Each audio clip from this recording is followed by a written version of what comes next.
Charisma and charm tend to be a dying skill that fewer and fewer people are able to acquire. It's difficult when we're living in a world where the school system is telling us we can't be creative, we can't reach our goals, and to sit down and shut up and take this test. But to every disadvantage and every downturn in society, there is also an opportunity. When things become scarce and you acquire it, then you are suddenly worth so much more. Now that charisma and charm seems to be something that's going extinct, if you become this and learn this, and you will be the man at parties, and the man that everybody's gonna want to be around. So in this video, I'll be telling you how to instantly be more charming and charismatic. And this will cause girls to want to be around you so much that your DMs will be like a waterfall. But really quickly, I'm Selna Kim, America's face of dating, and I've helped over 100,000 people in 30 different countries. In my exclusive program Arrows, I teach men not only how to attract and date, but also win back the woman of their dreams. Click the link in the description to talk to us and see if you're a great fit for the program and to get my exclusive help. Most people have some misconceptions about what charisma actually is and how to actually be charming. Most people believe that charm means that you almost have this sparkle that attracts people to you and causes them to gravitate towards you, kind of like that scene from Nemo where they're playing with the light on the fish's head. But actually, charm and charisma will create that effect for you after you've done a couple things. This is also called the halo effect, where people start to perceive you as almost like a godlike being.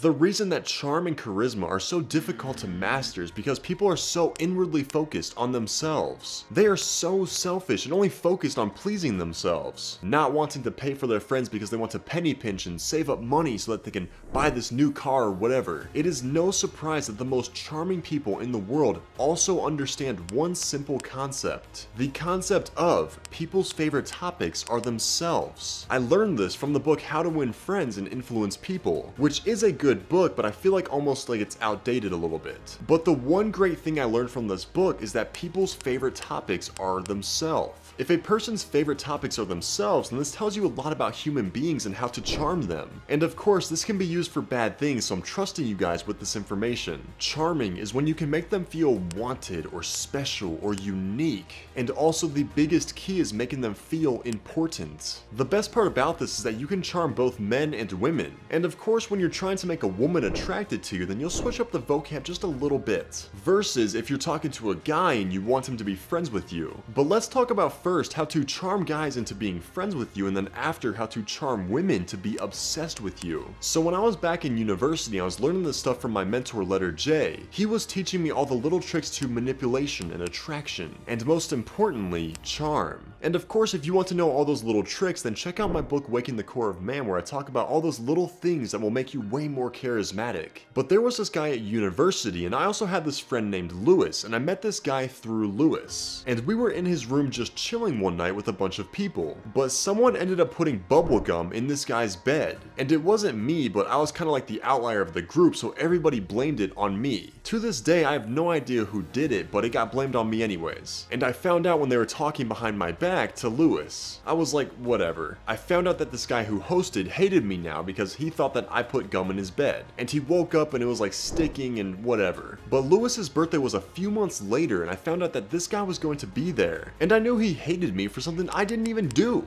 As the party was going along, everybody was having a couple shots, and I noticed that he was wearing these emerald green Timberland boots. They looked really cool actually. And out of nowhere, I was like, bro, what? These Timberland boots are the coolest things I've ever seen. It was genuine. But also a quick side note before we continue is that when you notice that someone's outfit is pretty outlier-ish, you notice that their outfit's pretty unique, then this also gives you information. Most guys are probably thinking, damn, that outfit's really weird, which makes him probably feel judged for standing out so much. But you must use that information to your advantage. People that wear out there outfits are probably wanting attention, but they also are aware that they're going to be judged. So if you can make them feel really cool and also like the coolest person in the room, then they're going to like you. This makes them feel charmed. So he starts immediately talking about these boots. And I was like, where did you get those? I was telling him about the ones that I bought from the mall that were like $200. But the ones he had on were like these special edition from the Celtics. They were this really nice clover green. I was like, bro, how did you even find these? Like, I bet these are so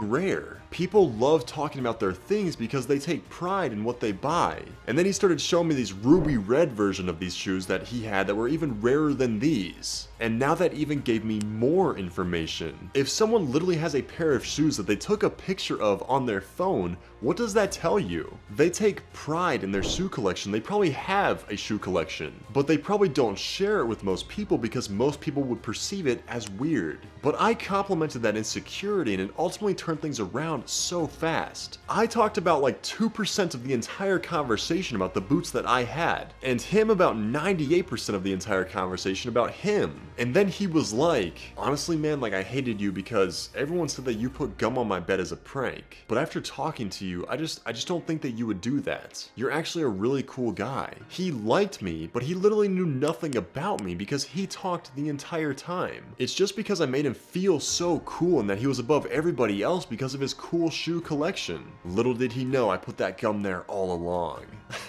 Just kidding, it seriously wasn't me. Women are pretty similar to charm and actually be charismatic with, but if you are trying to win her, then you also need to Casanova her. Casanova, if you don't know, is one of the most famous seductionists in the entire world. He lived, I think, like hundreds of years ago, and he seduced and slept with, I think, between 1,000 to 2,000 women in his lifetime, all because he knew the core essence of charm was flattery. He would write love notes to these girls, and he would write poems for these girls, and he would treat her as if she was the sun and the stars. He would tell her that she is different from all the rest of the girls. In reality, he sounds like a complete simp.